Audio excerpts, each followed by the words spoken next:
Assalamualaikum warahmatullahi wabarakatuh. Kembali lagi di Bincang Santri Pesantren Life Skill Darun Najah. If you want, You you can. can. Oke. Alhamdulillah ya, pada malam keberapa ini di Bincang Santri kita kedatangan tamu baru, yaitu salah satu santri baru yang menurut saya itu sangat revolusioner bagi santri baru. Mengapa? Nanti akan kita cari tahu pada bincang kali ini, karena menurut saya walaupun dia santri baru itu begitu luar biasa. Nah, apa luar biasanya? Ya, mari kita perkenalan dulu dengan bintang tamu kita pada malam ini, yaitu Mas Faiz. Mas Faiz, coba sedikit perkenalkan diri Anda, nama, kemudian jurusan, kemudian kenapa bisa sampai mondok ke sini.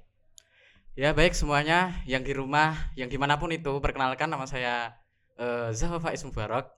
Saya merupakan mahasiswa di UIN Wali Songo di Prodi Ilmu Hukum. Kemudian juga saya mondok di Pondok Pesantren Life Skill Darun Najah. Mungkin ada yang bertanya-tanya, kenapa kok sudah mahasiswa terus kemudian ditambah dengan mondok? Alasannya karena saya dulu juga pernah mondok, teman-teman semua. Saya dulu juga pernah mondok, kemudian ketika saya merasakan dunia luar, itu rasanya sangat luar biasa sekali bagi saya. Bagi saya, bukan untuk teman-teman secara universal, tapi bagi saya sendiri. Itu sesuatu yang sangat membuat saya bingung, karena keadaan dunia luar itu penuh dengan ya maksiat yang bagi saya itu tergolong sudah keterlaluan, semisal kan seperti itu. Kemudian saya meniatkan diri saya untuk mondok supaya saya dapat menjauhi dari hal-hal tersebut. Oke, ya jadi intinya kita itu sebagai mahasiswa mondok itu ya untuk menjadi apa ya, pengatur diri supaya kita tidak berlebihan dalam berlaku, kemudian dalam bertindak kita ya tetap ada yang mengarahkan lah. Ya, kurang lebih seperti itu. Nah kemudian jadi kan beberapa hari lalu itu Pak Yai itu tindaan atau bepergian. Setahu saya beliau bepergian ke daerah Banyumas. Nah otomatis kan mungkin teman-teman santri pada saat itu wah ngajinya libur nih, wah asik. Nah, ternyata nggak begitu ya. Setelah ada pengumuman ngaji tetap diadakan, dan yang bikin saya kaget ternyata yang ngaji itu adalah Mas Zaha Faiz, seorang santri baru ternyata dipasrahi atau diberi amanat oleh Pak Yai untuk membadali ngajinya beliau. Nah tentu saja ini kan bukan hal yang biasa ya, tentu saja hal yang luar biasa karena ya seorang santri baru ternyata Pak Yai bisa membaca potensi dari Mas Faiz ini. Nah ini saya ingin tahu Mas Faiz ya, dalam kitab yang dikaji oleh Mas Faiz yaitu kitab Nashihul Ibad, saya ingin sedikit diceritakan dong, ada hal yang menarik apa yang ada di dalam kitab itu. Sebelumnya saya mau cerita dulu Mas ya. Oke. Saya itu sebenarnya ya tidak tahu juga ternyata kok disuruh badal Pak Yai, karena notabene saya itu masih santri baru di sini dan saya belum terlalu sering istilahnya ketika bantu-bantu Pak Yai, misal itu belum terlalu sering. Teman saya bahkan ada yang lebih sering misalkan. Tapi dari jarangnya saya muncul itu, kok bisa Pak Yai tahu tentang potensi saya? Begitu hebatnya beliau dalam memperhatikan saya, memperhatikan santri-santrinya kan seperti itu. Karena beliau sangat memperhatikan, karena beliau sangat mengurus santri-santrinya. Ya kurang lebih seperti itu. Nah kemudian saya ceritanya di situ setelah saya sahur selesai, kemudian saya dipanggil oleh salah seorang santri lama yang di sini juga. Itu saya dipanggil ke dalam, kemudian saya ditanya sama Pak Yai, kamu pernah mondok nggak? Nggih, nate Pak Yai kan ngoten. Nate pernah Pak Yai. Kemudian sudah pernah khatam alfiyah? Kalau sudah pernah, tapi kalau paham secara paham banget gitu belum pernah Mas. Ya belum terlalu. Tapi sudah khatam ya, sudah sangat luar biasa itu. Ya hanya khatam. Nah kemudian saya disuruh lah didhawuhi sama beliau, kemudian suruh istilahnya membadali, cuman kata badal di sini bagi saya kurang tepat. Karena bagi saya badal itu tidak pantas bagi saya itu. Saya itu belum seberapa untuk membadal, itu belum pantas. Maka mungkin istilahnya pada saat kemarin itu istilahnya mungkin saya ngaji bareng. ngaji bareng. Di sini karena di sini ya banyak juga yang dulu pernah mondok, kemudian mondok di sini nyambi kuliah seperti itu. Jadi banyaklah alumni pondok-pondok lain di sini yang lebih pintar dari saya. Jadi menurut saya kemarin itu saya ngaji bareng. Jadi saya hanya membaca, kemudian yang lain itu mushaheh yang membenarkan.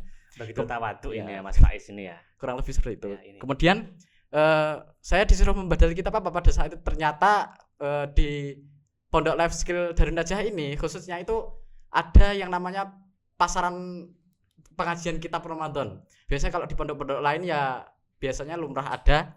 Kemudian kalau di sini itu yang dibahas kebetulan itu kitab Nasaihul Ibad. Nasaihul Ibad itu yang menceritakan tentang makalah-makalah para ulama, hadis pun ada, hadis makalah ulama yang ditulis oleh Mbah Yai Imam Nawawi Al-Bantani. Tentunya ya semuanya juga sering mendengar ulama Mbah Yai Imam Nawawi Al-Bantani ini. Ulama yang berasal dari Indonesia yang sudah banyak sekali karangan-karangan kitabnya yang termasuk salah satunya Nasaihul Ibad ini. Nah, apa ini? Ada cerita menarik enggak di dalam kitab ini, Mas? Mungkin saya beri cuplikan sedikit tentang keutamaan sholat sunnah khususnya sholat sunnah rawatib. Di sini dijelaskan dalam kitab beliau. Saya bacakan terlebih dahulu ya, izin bacakan Mas ya. Saya akan menyimak. Wal maqalatus sadisah. Wal maqalatu utawi maqalah as-sadisatu kang kaping 6. An Abdullah bin Mubarak. Ai ruya an Abdullah bin Mubarak. Beliau berkata dalam kitab ini makalah ke-6 beliau menuliskan bahwasanya Abdullah bin Mubarak itu berkata man utawi sapane wong iku salat sapa man kula yaumin ing dalam saben-saben dina isnatai asyara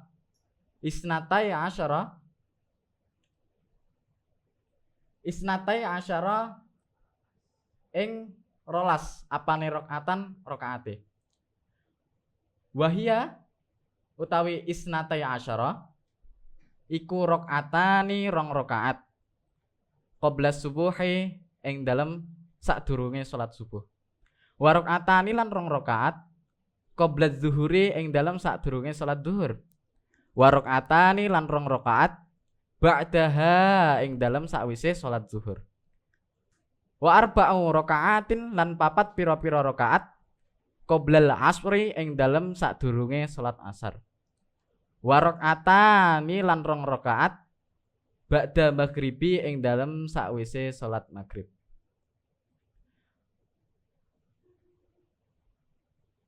Fakot ada mongko teman-teman nekani hakos sholati ing hakke salat liqaulihi sallallahu alaihi wasallam krana dawuhe Kanjeng Nabi Muhammad sallallahu alaihi wasallam rahimah melasi sapa Allah imro'an ing wong wadon imro'an ing wong sholat kang sholat sapa imro'an qoblal asri ing dalem sadurunge salat asar arba'an ing 4 rakaat wa kana sallallahu alaihi wasallam Kanjeng Nabi berkata yusolli salat qoblaha ing dalem sadurunge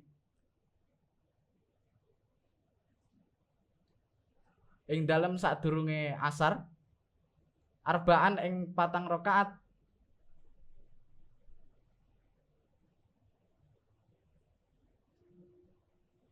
baik di sini dijelaskan bahwasanya